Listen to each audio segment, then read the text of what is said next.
What's cracking, guys? Omar Isaf here. I got a wicked video today all about the deadlift hips shooting up. I'm going to be talking about this. The first thing I want to say, however, is that I did a collaboration with the person featured in this video, Eli from ZNA Productions. He has an awesome channel. It's all basically about post-apocalyptic weaponry you'll need for the zombie apocalypse.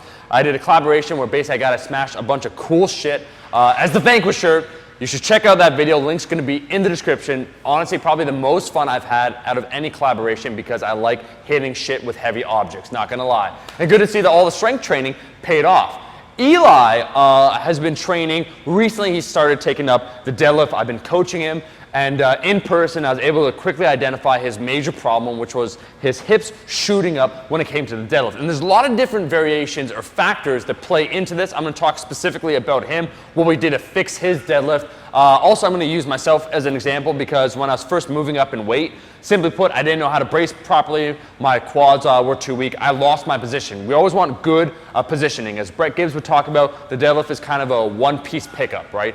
You want to start from a strong position. So let's get into this. Eli, his previous best was 310 pounds, which is solid. He weighs like 150 pounds for only deadlifting a few weeks. But we noticed his hips shot up prematurely. And this can be caused by a lot of different things, and I'll talk about that. But when he came to see me in LA and we shot the video, we worked on patterning, positioning, proper bracing, good technique, and then he was able to hit 315 after driving like 26 hours, no joke, over 2 days.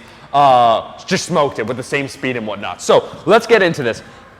The first point I want to get into is that when your hips are shooting up, sometimes they can be caused by your hips starting too low, right? If you got some long ass legs, long ass femurs, and you're sitting way too far down, what is going to happen, you will notice your hips will rise prematurely when you start to lift. So you have to consider that.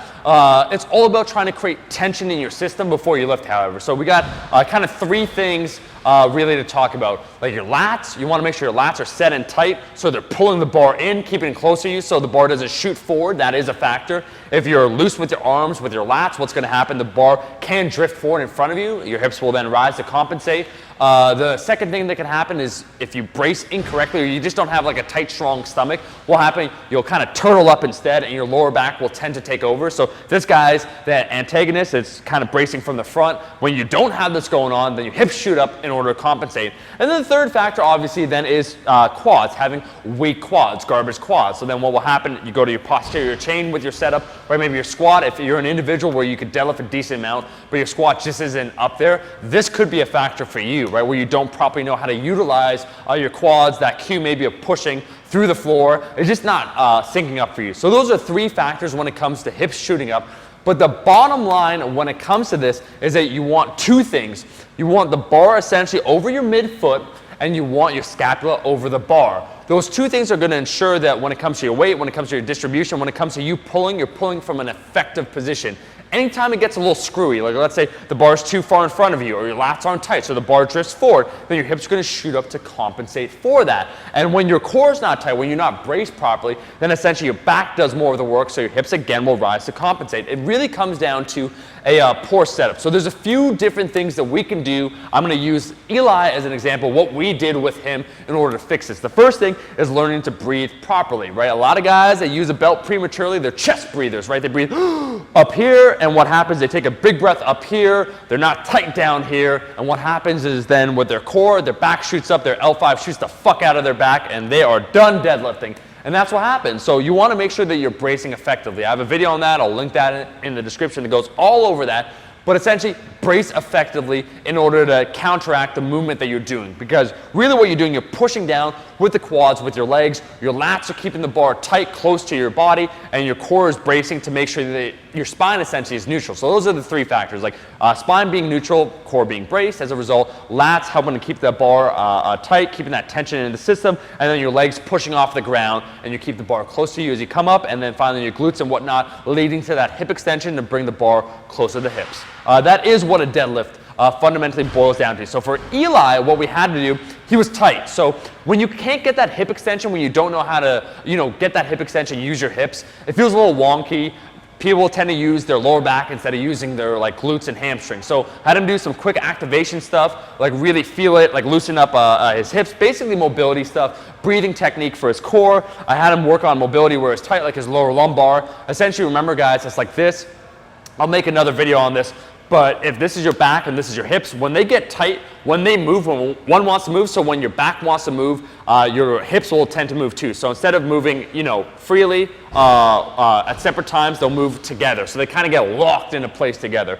So we kind of unlocked that, worked on some mobility, worked on also his proper position, building that tension. So we use that cue of the lats, bringing the hips first down, so his scapula was over the bar. What he was doing before is that he was too far in front or he'd be too far behind the bar. So scapula over the bar, bar over midfoot. He was starting with the bar too far in front of him. If the bar starts too far in front of you, you'll overcompensate once again by the hips rising. Just think a stiff leg deadlift.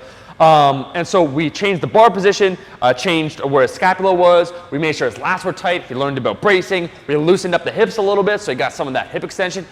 Bam, hit a new damn PR. So using real case studies to show real results, instantaneous, like kind of like just like working on him and whatnot. Yeah, he did use a belt for this one because we wanted to be safe, but honestly on that day, he probably could have pulled 335, but we played it safe. So he increased his deadlift. He's deadlifting now with better form as a result of using some of these tips.